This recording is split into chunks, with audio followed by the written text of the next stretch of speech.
Apa sih yang membuat ibadah kita sia-sia di sisi Allah Subhanahu wa taala? Apa sih yang membuat amal ibadah kita itu nggak dilihat oleh Allah Subhanahu wa taala, nggak bernilai pahala di sisi Allah Subhanahu wa taala? Yaitu, ini nasihat buat Uma nih. Ini ngeri nih teman-teman semua. Orang-orang yang melanggar batasan-batasan keharaman Allah.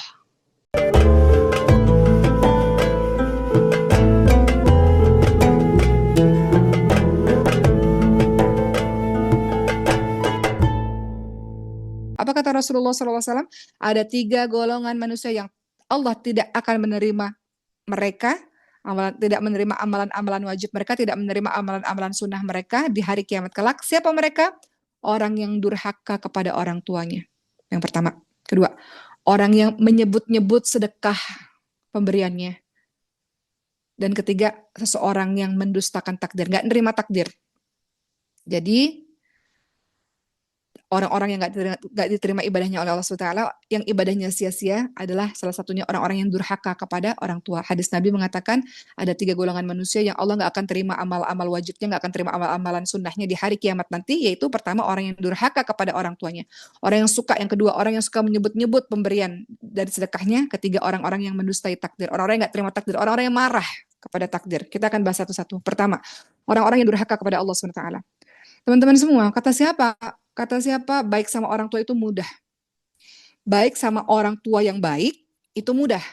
Tapi baik sama orang tua yang dulunya nggak baik sama kita itu nggak mudah. Betul nggak? Jadi beruntunglah teman-teman yang punya orang tua yang baik. Mudah kita berbakti. Sekarang Ibu Uma ada di Mesir nih sama Uma. Ustaz Zoki, Umoki, kok bisa sih baik sama orang tuanya? Ya karena Ibu Uma sangat baik sama Uma. Jadi mudah bagi Uma untuk membalas kebaikan itu. Uma tanya sama anak-anak Uma, anak-anak nanti kalau Uma tua, Uma sendirian, Uma gimana ya? Enggak, Uma tinggal sama kita, enggak tinggal sama Maryam, enggak tinggal sama Ibrahim. Terus Uma bercanda, ntar kalau pasangan kalian, istri kalian, suami kalian gak mau gimana? Enggak, pokoknya Uma harus tinggal sama kita. Kenapa? Uma tanya. Enggak, karena kita sayang banget sama Uma, karena Uma udah baik banget sama kita. Tiap hari Uma ngurusin kita, tiap hari Uma tidur sama kita. Jadi mudah bagi kita untuk berbuat baik pada orang tua yang baik pada kita. Tapi bagaimana kalau di antara kita ini ada yang pengalaman kecilnya nggak baik gitu? Orang tuanya mungkin keras, suka marah, suka mukul, orang tuanya pergi, nggak bertanggung jawab misalnya gitu. Gimana cara berbuat baik pada orang tua yang kayak gini?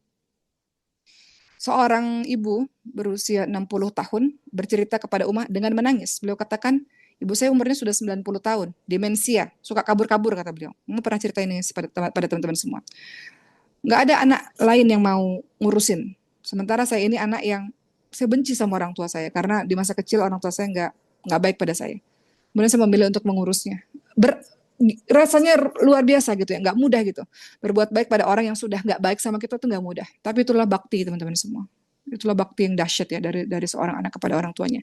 Dan anak-anak yang nggak bakti atau durhaka kepada orang tuanya itu salah satunya membuat amalan-amalan kita nggak diterima di sisi Allah SWT. Jadi minta sama Allah kekuatan untuk bisa berbakti pada orang tua. Karena durhaka salah satu ya, durhaka salah satu yang membuat amalan kita nggak diterima oleh Allah SWT. Yang kedua tadi mau bilang apa? Berikutnya, orang-orang yang menyebut-nyebut sedekah. Kalau engkau sudah memberikan sedekah, teman-teman semua, lupakan. Jangan diingat-ingat. Ada orang-orang ngomong begini, dia itu ya bisa sukses gara-gara saya yang sekolahin. Kalau nggak gara-gara saya, mungkin dia nggak sukses kayak gitu. Dia itu ya dulu saya yang bantuin dia sampai dia sehebat ini. Nggak perlu disebut-sebut teman-teman semua. Kalau nggak gara-gara saya, ini masjid nggak mungkin kebangun nih gitu. Kalau kamu nggak bantu, orang Allah akan kirim orang lain untuk bantu dia kok. Kalau engkau nggak bantu, Allah akan kirim orang lain untuk membuat anak itu sukses. Kalau emang takdirnya sukses, emang takdirnya pesantren itu jadi kok. Gitu. Jadi bukan gara-gara kamu, bukan. Jadi jangan pernah mengatakan saya sudah berjasa dalam kehidupan kamu. Sama ya teman-teman semua. Teman-teman merasa berjasa pada kehidupan suami gitu, atau teman-teman ngerasa berjasa pada kehidupan anak, paling berjasa pada kehidupan seseorang, nggak perlu diingat-ingat, nggak perlu. Ketika engkau mengingat-ingat, apalagi engkau menyebut-nyebutnya, kamu tuh sukses gara-gara saya. Kamu ingat nggak dulu saya yang bantu? Nggak perlu. Ketika engkau mengucapkan itu, amalan-amalanmu nggak diterima, teman-teman semua. Sayang. Udah capek-capek berbuat baik, udah capek-capek bersedekah dan sebagainya nggak diterima, sayang. Jadi apapun kebaikan yang kau lakukan, lupakan. Sebaliknya kalau ada orang lain berbuat baik padamu, ingat dan balas kebaikan itu dengan yang lebih baik. gitu. Kemudian berikutnya orang yang nggak diterima oleh Allah ibadahnya adalah orang-orang yang mendustakan takdir, nggak terima takdir, marah dia kepada Allah Subhanahu Wa Taala. Mendustakan takdir tuh nggak terima, nggak terima ya Allah. Kenapa harus saya yang melakukan yang menerima ini nggak terima? Orang-orang yang nggak ridho terhadap ketetapan Allah. Apa sih yang membuat ibadah kita sia-sia di sisi Allah Subhanahu Wa Taala? Apa sih yang membuat amal ibadah kita itu nggak dilihat oleh Allah Subhanahu Wa Taala, nggak bernilai pahala di sisi Allah Subhanahu Wa Taala? Yaitu ini nasihat buat umat nih. Ini ngeri ini teman-teman semua. Orang-orang yang melanggar batasan-batasan keharaman Allah. Orang-orang yang melanggar batas-batasan keharaman. Ketika dia sendiri, dia berbuat dosa. Ketika dia dalam keramaian, dia terlihat soleh. Jadi orang yang gak diterima amalannya di hadapan Allah SWT, orang-orang yang melanggar batas-batas Allah SWT. Apa kata Rasulullah SAW? Perhatikan teman-teman, apa yang kamu katakan ini. Ini sesuatu yang mengerikan ya. Ini nasihat besar juga buat di rumah. Kata Rasulullah, sungguh aku mengetahui banyak di kalangan umatku yang datang pada hari kiamat dengan berbekal kebaikan sebanyak gunung, sebesar gunung. Namun Allah menjadikan amal-amal itu sebagai debu yang berterbangan. Lalu sahabat bertanya, siapa mereka ya Rasulullah? Jelaskan kepada kami siapa mereka agar kami tidak mengikuti orang tersebut, agar kami tidak menjadi seperti mereka tanpa kami sadari. Lalu Rasulullah SAW menjawab, sesungguhnya mereka adalah saudara-saudara kalian. Dari jenis kalian. Mereka melakukan tahajud sebagaimana yang kalian lakukan. Mereka melakukan berbagai macam ibadah sebagaimana yang kalian lakukan. Namun ketika orang-orang pergi dan mereka dalam kesendirian, mereka melanggar batas-batas keharaman-keharaman Allah SWT. Mereka sholat sama seperti kamu, mereka qiyamul lail sama seperti kamu, mereka baca Quran sama seperti kamu, mereka puasa sama seperti kamu. Tapi ketika dalam kesendirian, mereka melakukan maksiat dan dosa demi dosa. Di depan orang, soleh Masya Allah. Taat Masya Allah. Tapi ketika berada dalam kesendirian, mereka mulai melakukan perbuatan dosa-dosa itu.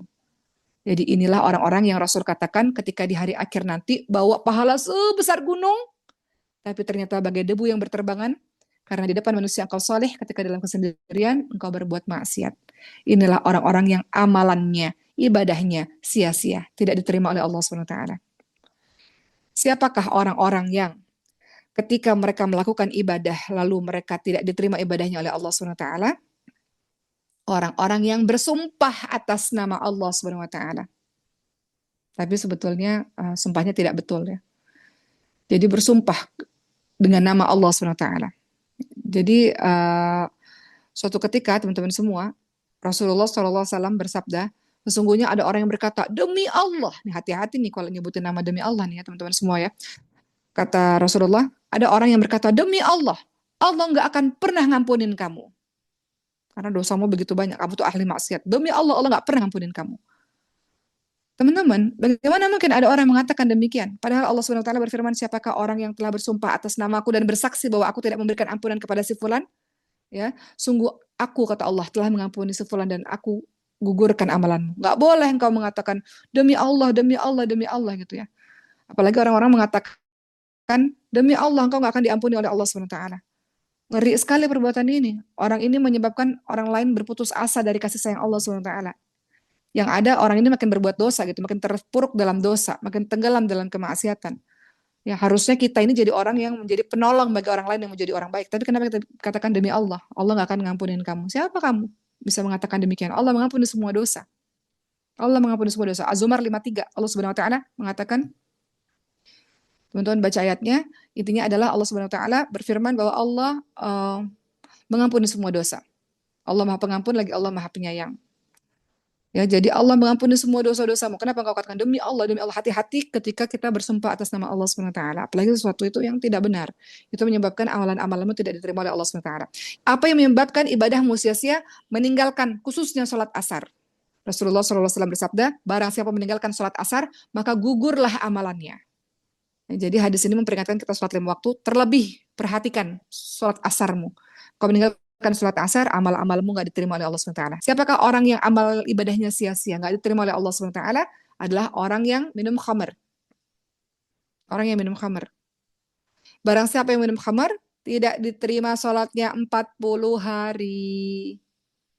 Dan jika dia bertobat, Allah ampuni. Tapi Jika dia mengulanginya, tidak diterima sholatnya 40 hari. Nggak diterima sholatnya 40 hari, teman-teman semua. Jadi jangan jangan coba-coba. Itu khamar ya, sesuatu yang memabukkan. Segala sesuatu yang memabukkan. Ya, nggak diterima sholatnya 40 hari. Kalau di desa-desa ya, Umi juga berasal dari daerah ya teman-teman semua. Desa-desa itu cenderung lebih lebih aman ya biasanya ya. Wallahu alam ya. Tapi nggak juga sih. Kadang-kadang Uma safari dakwah, Uma sering lihat juga ya warung-warung ramang-ramang tuh banyak juga gitu. Kan kita melintasi apa warung-warung ramang-ramang tuh sering gitu ketika Uma safari dakwah. Ternyata di pedesaan ada juga sih yang kayak gitu gitu. Nah di perkotaan hal-hal ini jadi lebih lebih apa ya lebih kayak biasa gitu ya minum-minum khamar sesuatu yang biasa gitu. Mudah-mudahan kita dijauhkan dari hal-hal tersebut nggak usah coba-coba. Apa yang menyebabkan ibadah kita sia-sia di hadapan Allah SWT? Kedurhakaan istri pada suami. Dan sebaliknya, kedurhakaan kita kepada pasangan kita. Apa kata Rasulullah SAW? Ada 3 golongan manusia. Salat mereka tidak melampaui telinga mereka. Siapa itu? Artinya apa? Nggak diterima oleh Allah SWT. Budak yang kabur dari majikannya sampai dia kembali di masanya Rasulullah. Kemudian seorang istri yang melewati malam hari dalam keadaan suami murka kepadanya. Dan seorang imam bagi sekelompok kaum padahal mereka membencinya. Jadi um, minta kepada Allah SWT kalau lagi bertengkar dengan suami jangan lama-lama berantemnya ya teman-teman semua ya. Jangan kelamaan berantemnya, jangan kelamaan bermuka masamnya, jangan kelamaan bertengkar dengan kata-kata kasarnya karena itu membuat amal-amal kita nggak diterima oleh Allah SWT.